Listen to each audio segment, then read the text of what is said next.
ใจแหว่งไปกินเลือดแปงเพื่อนพ่อลุงต้อย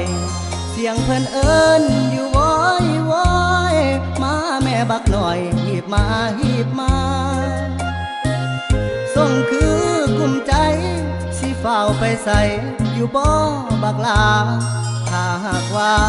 บ่ถือสาก็ให้แวะมาพี่แดจากข่าวคิดแล้วคิดอีกตั้งใจสิหลีกแต่ขีนบ่ได้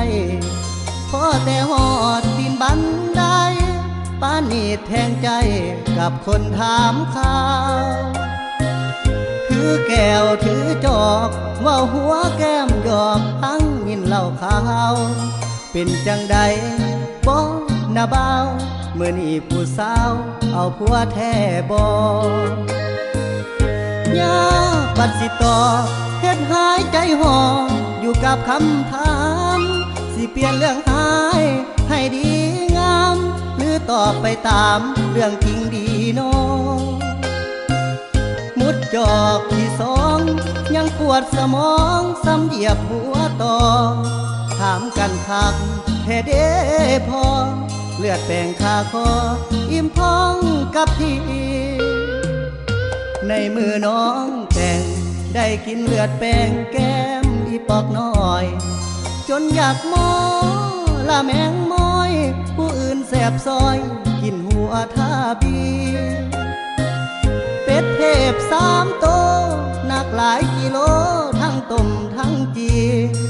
อายโลดกายเป็นจังสีอาหารดีๆกินกะบ่ลง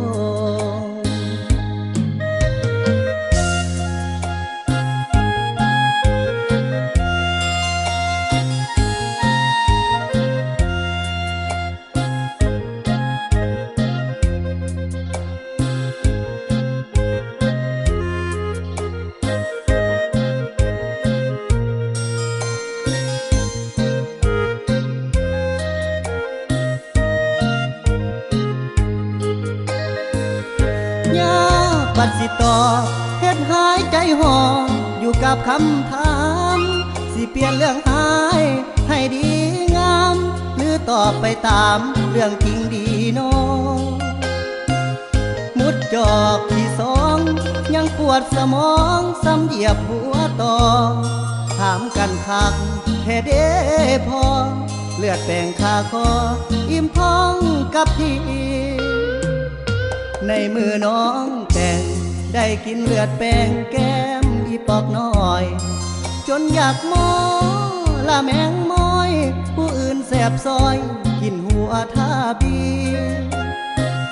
เป็ดเทพ3 โตหนักหลายกิโลทั้งต้มทั้งจีอายโลดกายเป็นจังสีอาหารดีๆกินกะบ่ลง